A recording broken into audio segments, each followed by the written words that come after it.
Space as an element of art really refers to the area around, above, and within the imagery or objects that you've created. That is a textbook definition of what space is. And to be honest, I don't find it really helpful. I think it's better to talk about space as a whole as defining the boundaries of the work. Hello, all my fabulous and patient creatives out there. Thank you for joining me on the Sage Arts Podcast. This is Sage, and I'm finally back after my little break. And I'm not completely off of it, and we'll kind of explain that in a second, but so much has been going on here at the house. I've also been dealing with insane allergies. Just getting a chance to record when I could actually speak clearly has been a real challenge the last few weeks. So I had planned on having this out last week to at least give you something to focus on this month, but I am going to give you something actually to focus on through the end of the year in this conversation we're going to have today about space. So I'm just kind of jump into it before something else happens outside and they start making a ton of noise. We're having landscaping done. We had roofing done. We had solar repaired. We had the house painted. Just, it's been one thing after another. And it all started with me, Brett and I, wanting to replace the grass in the backyard because we live in Southern California and we're always in a drought.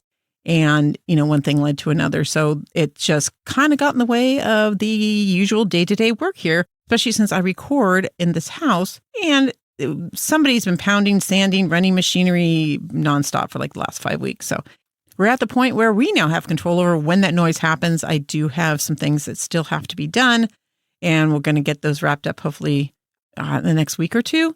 So in any case, that should allow me to do at least a couple more here this year. I'm not actually going to be able to do it every week because other stuff has come up as well. And I decided to not keep fighting whatever energy is out in the universe that's saying you need to take a break and just take care of everything that needs to be taken care of through the end of the year.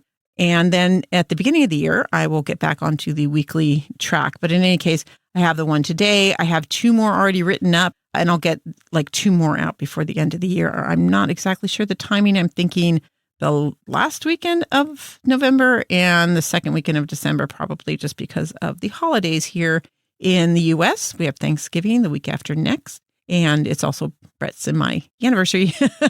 And, family comes in and people go shopping. I figure everybody's kind of busy and distracted, at least in the U.S. And then we get into the holidays in December. So in any case, today we are going to talk about another sort of kind of element, sort of kind of not. And I'll explain all that in just a second. Now, the last few months, we'd gone over elements of design. Those items were concepts that can be used not unlike the way you use your material in creating your artwork. We talked about line, marks, shape and form, and texture. We still have color to talk about, but I'm going to wait until after the first of the year because that's going to be like a 3-month journey, I think. There's just so much to go through with color. And then technically there is one more element to go over, but it's not listed on that cheat sheet that I sent out when we started on this journey earlier this year. By the way, you can find that cheat sheet, which is the list of elements of design and principles of design on the Instagram page for the Sage Arts Podcast if you need that. And so, yes, the cheat sheet is a little incomplete. I go back and forth on 2 concepts of design.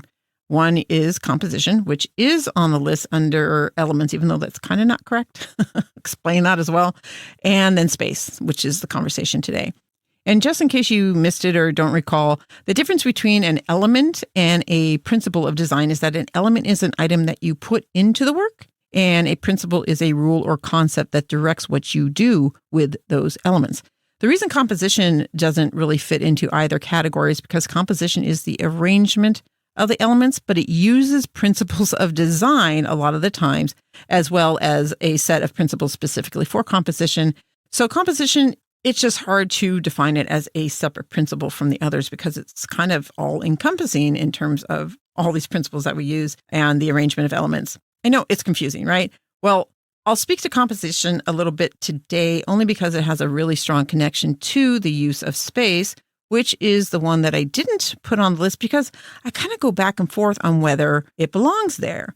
There are several different ways to look at how space works in art, but sometimes it feels like space should just be discussed in connection with composition. except for the aspect of positive and negative space, which is, by the way, a fantastic and super helpful and extremely important aspect of design.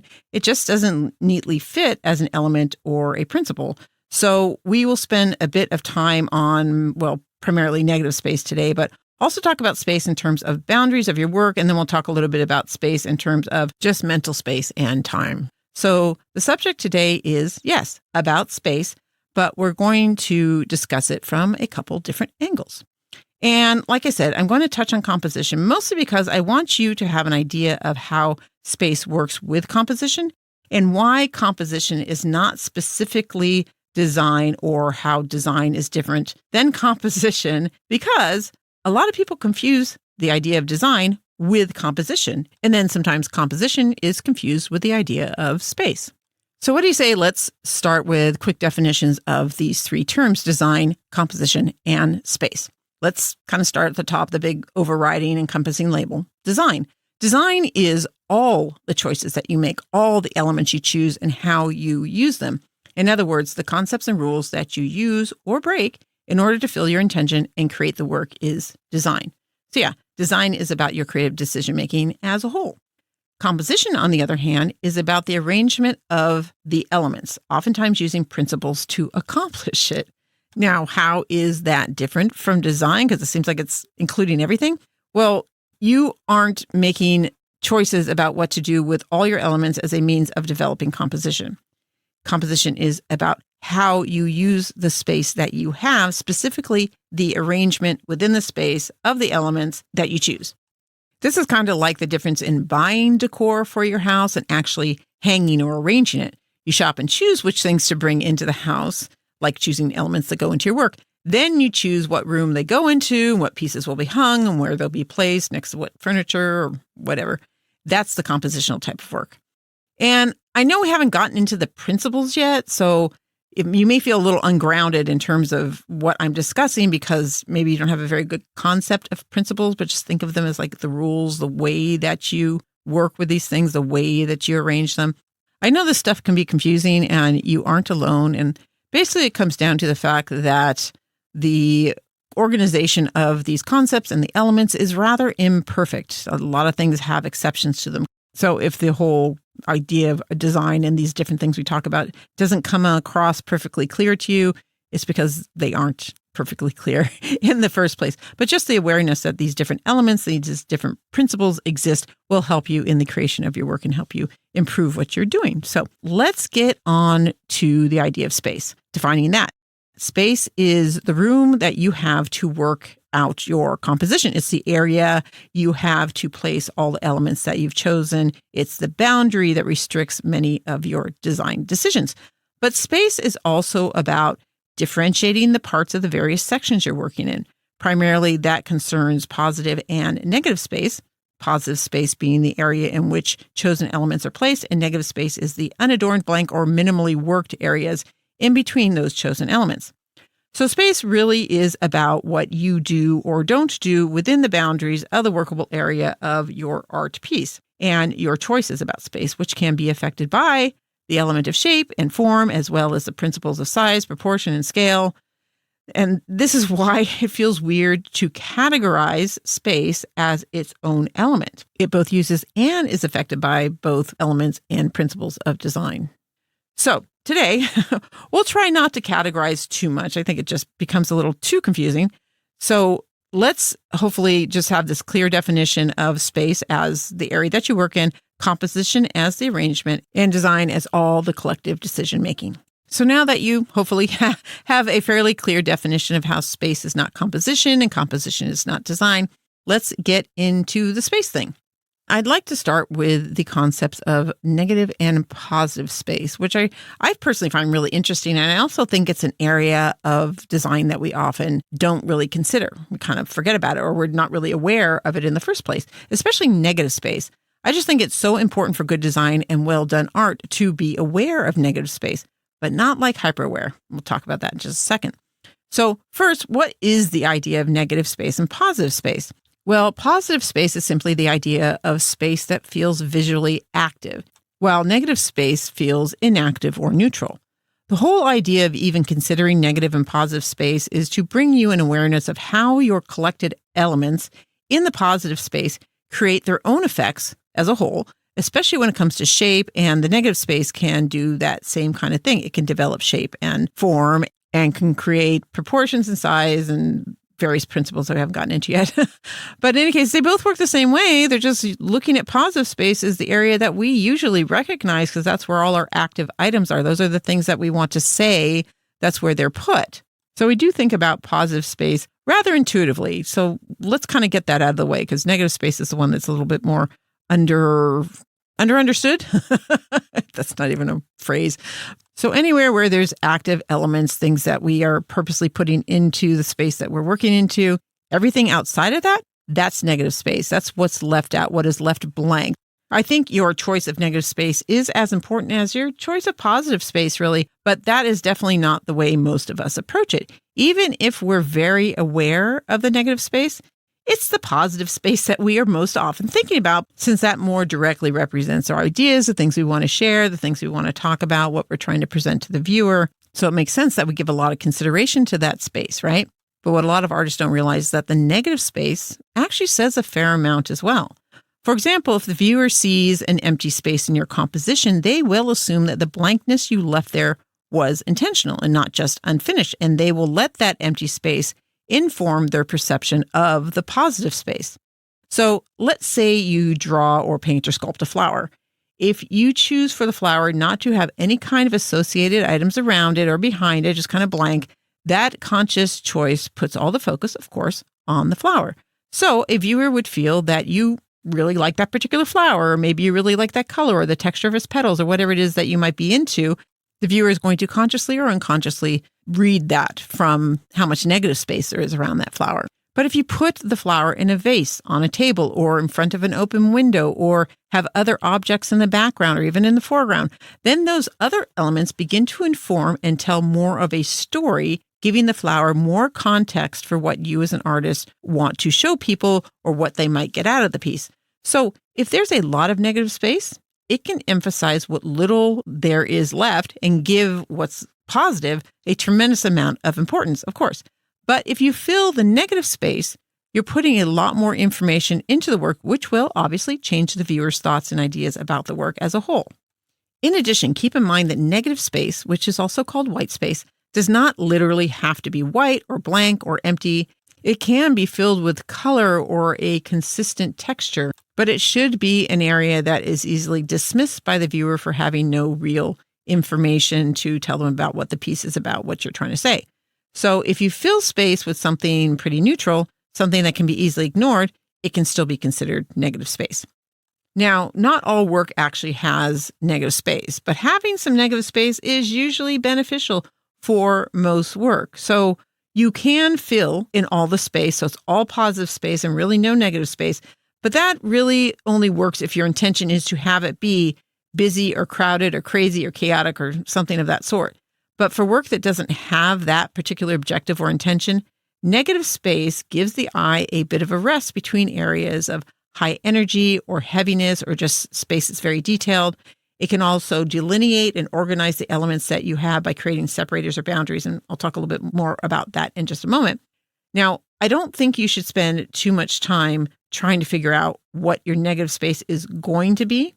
I know that sounds kind of contradictory to my emphasis about how important negative space is, but really your best approach, if you haven't already developed one, is probably going to be looking at the negative space after you've figured out what's going into your positive space. You can ask questions like, do I have enough negative space to support what I'm trying to do? Like if the work is quiet and calm, you might want a lot of areas that are undeveloped, left blank, or treated so minimally as to easily be disregarded so that there's spaciousness in which to feel that quiet. But if the work is more intense and high energy, do you have areas of well-placed but unobtrusive negative or white space here and there for the eye to rest? That kind of questioning. And like I mentioned, you can see negative space as a type of organizational element. When there's negative space between two areas of well-developed positive space, it's going to separate the spaces, making them feel either unattached or unrelated, or it could direct the viewer to see each of those positive spaces as single collective wholes separate from the next positive space, if that makes sense. Just like you might put a separator between your spoons and forks or your dark socks and your white socks, separators let us know that certain things are being seen as grouped together, being related.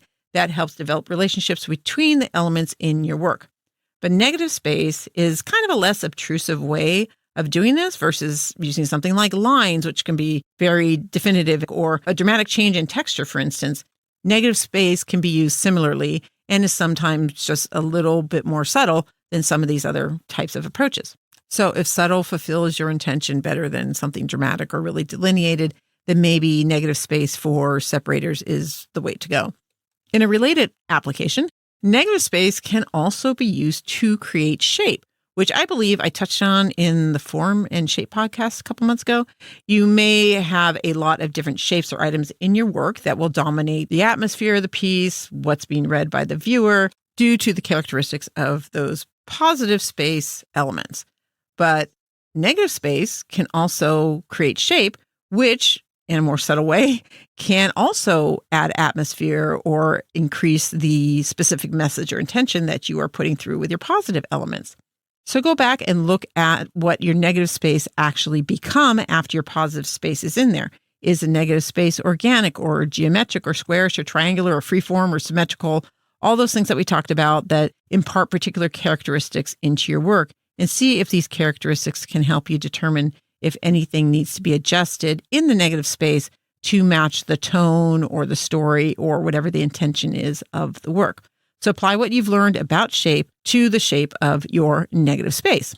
And one other thing about negative space, which isn't necessarily design, but when you are trying to create realistically or recreate from what you're seeing in a visual source, the best way to see what is actually there is to try recreating the negative space first.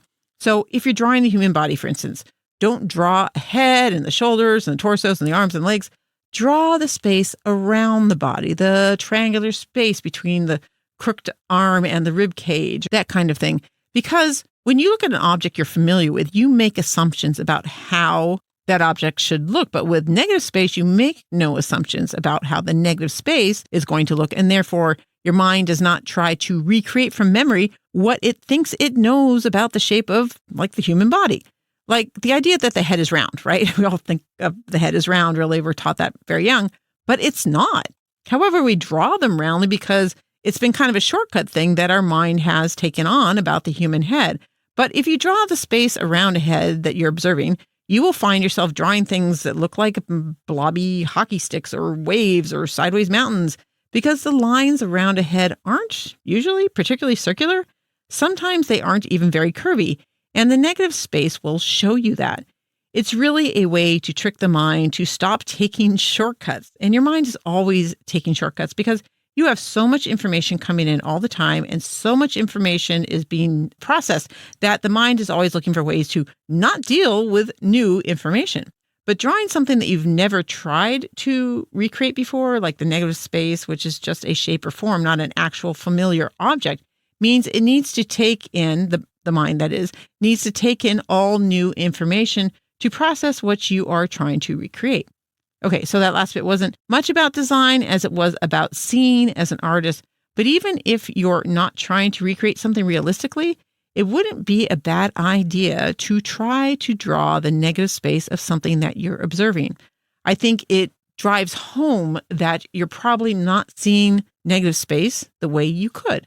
So an exercise like that is a way to train your eyes to see negative space and what it really looks like, and not just the positive space we all put so much time and attention into. So if you're game and you never have tried to draw negative space, take a stab at it. It really is not that hard at all, and you'll be surprised how well you actually draw negative space without all these shortcut things that the mind does all the time. Okay, now that we've defined negative space, and I'm sure you understand positive space now, here's a couple more definitions of types of space.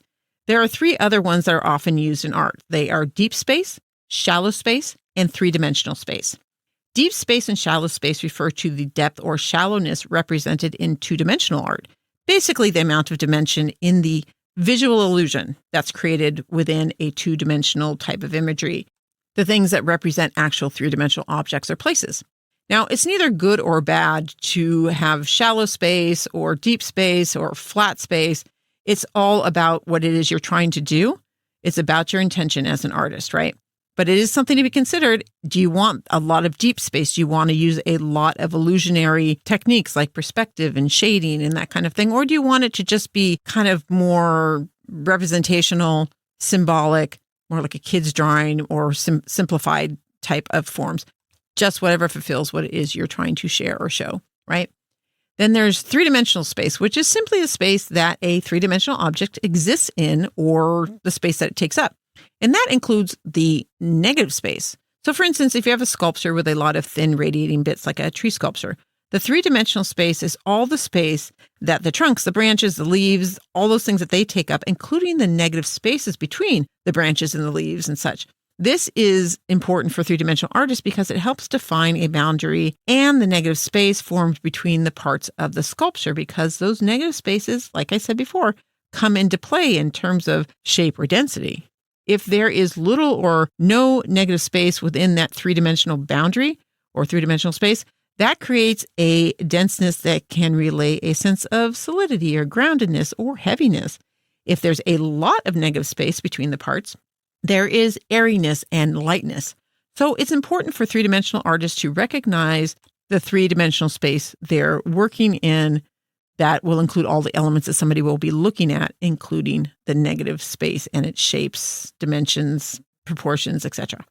Okay, now let's talk about space as a design element in kind of more general terms. And I know it seems like I'm kind of working backwards on this, but I feel like starting with the negative and positive space gave you something concrete. And now we can kind of sit back and talk about the general sense of space. So space as an element of art really refers to the area around, above, and within the imagery or objects that you've created. Like we were talking about the negative, positive space and three-dimensional space, all that stuff, right? Collectively, though, that is a textbook definition of what space is. And to be honest, I don't find it really helpful. I think it's better to talk about space as a whole as defining the boundaries of the work. Obviously, a painting or drawing is bounded by its substrate, meaning the canvas or the paper or the board or whatever it is that is being used to create the two-dimensional work surface. And functional objects usually have boundaries based on the ability for them to be used in the manner in which they are intended. Like if you sculpt artistic mugs, you want them to be big enough to hold an acceptable size serving of the intended beverage, but not so big as to be unwieldy and difficult to drink from. Now, you could sculpt them in unconventional or difficult sizes, but then you're making a statement and it becomes less functional, right? So let's talk about three-dimensional fine art, like sculptures. Some people might say that sculpture doesn't really have a boundary, but many sculpted materials do come with restrictions, like how big you can really make it. And sometimes that question of how big you can make it is due to artists' financial restrictions. How much of the material can you actually afford to work with, or the workspace in which you are creating it? If you don't have a lot of space, then it's going to limit how big a piece you can do, or it could be limited by its intended final home. Like if a sculptor is expecting to sell their work to homeowners that will put it in their living room, it's going to have a size that works in a living room area, right? Versus if they were commissioned for a piece that goes into an outdoor park where they will have a lot of space and they can make things really big. So the boundaries are sometimes defined by those kinds of restrictions. So maybe the boundaries aren't as specific and as limited sometimes with sculpture because you don't have to have like this size canvas or this size piece of paper, but it still does have its restrictions and its boundaries. When we get to the principle of design on scale and proportion, by the way, we'll talk more about how space is used under limitations, but essentially just think in terms of space that you essentially decide on how much space will be available for your work. And once that decision is made, that is kind of like your first major boundary. And then within that space, you may create other boundaries for particular elements, like creating that positive space, working out those relationships with things that are related or things that are not related, like dividing the positive space into thirds with negative space as your separator. Then each of the sets of elements within each of those three areas will seem related. And conceptually, they'll all seem related as well. We're always looking for those connections, but they will have a different type of relation between the sections versus the stuff that's in each of those areas. So those become a kind of secondary boundary. and their positive space boundaries, right? And with the definition of those boundaries, you can look at your positive and negative space and look at the balance between them, see if that works with your particular intention. So what I'm getting at overall is that the space you have to create with needs to be considered overall as a whole, as well as thinking about the individual things that go into that space. And a lot of that will have to do with principles that we haven't hit yet, balance, emphasis, hierarchy, all these things that we'll get into next year. But this is why space is kind of a weird thing to put down as an element of design, because like composition, it really dips its hands into all kinds of areas. So how does all this help you if you want to concentrate on space as a design focus for the month or for the next couple months, basically through the end of the year? Well, this is why I spoke so much about negative space. I think it's a good idea to have this background on what space is and making you more aware of the potential choices you have about how to use the space you have to work in. But it really helps to know actually all the principles of design as well to do a really deep dive into the concept of space. So without having talked about those principles yet, you can ask some basic questions about your use of space. You can ask if you feel like there's a balance between your different areas, your negative and positive space in your work. You can ask, are you giving yourself as much space as you need for your intention, or do you use up too much space when less could be more? For now, just go with your gut on how much space you are giving yourself to work in this month. For instance, I've been working on rather small canvases with my painting, mostly because I am practicing techniques that I haven't done before, haven't done in a long time, but I don't feel like I'm able to really let go and express anything with such a small size. So in realizing that, I know I need to start working bigger, even if it's just practice, because I need to get a sense of what size canvas or substrate is going to allow me to put what I need into the work, some of which is literally the physical action of painting. And I think I want the physical action to be bigger. So having asked myself if I've given myself enough space for my intention, I found I don't think I have yet. And so I'm going to explore giving myself more literal space, a bigger boundary for what I'm working into. And you can do the same thing. And then also think about how much negative space you leave in your work. Because again, a lot of people aren't really aware of their use of negative space. Maybe you need to pull back on the positive space and allow for more negative space. Maybe spend the whole month even fighting that inclination to fill every bit of the open space in your work. If you do that, maybe even going so far as to make work that is mostly negative space and see how that feels and what that does for the elements that you create. Doing that this month will prepare you for a discussion about composition that was actually scheduled for December. But like I mentioned, I'm going to wait and just not do a design element for December. We're just all too distracted. And composition is kind of a big subject. And I don't know how many of us have the focus and bandwidth during the holiday season to really give the time that would be needed for you to take in this very, very important subject. So what I propose is that you use this month and the rest of the year, whatever time you have, to focus on space. And then in December in particular, if you have time, maybe look at the design elements that we've been learning about. And if there are any of them that aren't really coming on automatically, that you're confused on, that you just didn't get enough time with them in some previously busy months, then go ahead and focus on them if you have time in December to focus on something additional. That way we all get some space to work on the things that we specifically need to work on and to also focus on family and all these other things that come up this time of year. And that way also I can put together a really good segment on composition for January. And then in February, we'll actually get started in color, which I'm super stoked about. It is so much fun. It is also pretty intense. So I want to not do it in January because most of us are kind of exhausted from the holidays. Anyways, so composition is fun and easy. And so you'll be able to try those out and probably have some instant success if there are things that you don't already use. Now, in terms of the other types of episodes that I put out, how to make yourself a better artist, my interviews with artists, and all those other kinds of things, there is still so much going on over here. I'm just not sure when all this house stuff is going to be completely done. But like I said, I have a couple other ones that are already written up. So I'm going to try to get those recorded and at least have a couple more for you before the end of the year is up. Then get back to it probably the first week of January. I think the first Friday is January 5th. I was trying to push back to releasing things on Thursday. So we'll just have to see because we do have company that week. So we'll see what I can get done. But in any case, that's my present plan. A couple more lighthearted or whatever, easier things that aren't about design coming to you before the end of the year. And then once I start up in January, we'll be back to weekly episodes. So that is my present plan, because here's the other thing about space as an artist.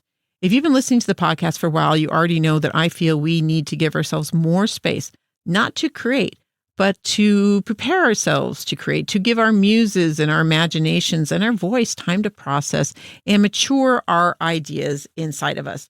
And when life is throwing a lot of things at you at the same time as you are trying to create and keep yourself motivated and keep your work fresh, it tends to do the very opposite. So by easing up on the podcast production through the end of the year, both you and I can focus on giving ourselves breathing and thinking space while we also look at the way we use space in our artwork. I hope that works for you. If you listen to this at some future point, then you might just be able to jump into the next episode right away. And lucky you. But if the idea of giving yourself more space, including not listening to podcasts or getting on the phone or computer or even reading books and just letting all the information that you've been taking in and all these various types of materials, just let it like marinate in your brain for a while. I do encourage you to do this. Just take some time off from all that input and let that beautiful creative mind of yours work its magic on all the great stuff that you've been hearing or reading or seeing. I'm actually actively trying to take more time away from other stuff to let my mind just work on things, because we've been doing all this landscape work. I've been out in the garden a lot, and I've been really appreciating just being out there with the sounds of the wind and the trees and the birds and nothing else. And my mind can just like work on things in the background while I'm trimming things and moving things and digging and whatever, So I'm physically active and my mind is mentally active, but in the background, not receiving input, which is a little bit more passive, but actually working out things. And I've found that my writing, because I finally have gotten back to working on the novel, which I put aside as well as everything else the last month and a half. And it's just flowing so much easier because I have had that space in my day to not be taking in information, but just let the information that I have process. This does mean I've had less time for some of the other things normally I would do as a business person. Like I haven't been on social media much at all the past month. I do check in a couple times a week, 3 times a week or whatnot for sure. But I will continue to do that through the end of the year. While I get all this other stuff done in the house, I'll get all the basics posted. So if you've been using social media for your notices for when next episodes are out, that will still happen. And if you write me, I will get messages and I will get back to you. But I do want to leave a lot of space in my mind and in my day to focus on, for one, getting my long to-do list done that we have to do to get all this stuff done in the house. And then being able to focus on my creative endeavors, which, as I said, I've not been doing a lot of the last month and a half. So time to give space to my muse. And if you have the opportunity and way to do that, I would love to hear that you're doing that as well. However, keep in mind, I don't mean that you can't bother me. I still love to hear from you, and I still would like you to write me if you have any thoughts, ideas, your own input, whatever, you want to comment or criticize anything that I'm doing. I love to hear it all. Just go to thesagearts.com and use the contact page for your email. You can still drop in on Instagram or Facebook and leave me a message on the posts or direct message me. And of course, if you find value in what I'm doing and you want to give back, those PayPal buttons and buy me a coffee buttons can be found on the homepage of thesagearts.com, as well as in the links found in your show notes or description section of whatever you're listening to this podcast from. Everything I mentioned that can possibly be linked is in that area also. Now, hit that follow button on your podcast player if you haven't already done so, because that's going to be one of the best ways to be notified when the new episodes do come out. You can also sign up for the newsletter, which you can find on the news and notices little button on the homepage of thesagearts.com. And I will send out a newsletter when the new episodes come out, so you know that they're there as well. That should cover everything that I need to cover for now. So let's just leave that there. I do hope you have the ability to give yourself space for your creative work in the upcoming weeks, and that the whole idea of space visually opens up ideas and motivation for your work. I think you can be surprised at how much that in itself can feed your muse, along with getting out and having new novel experiences. So do that. Keep feeding that muse of yours. Stay true to your weirdness. And we will see you next time on the Sage Arts Podcast.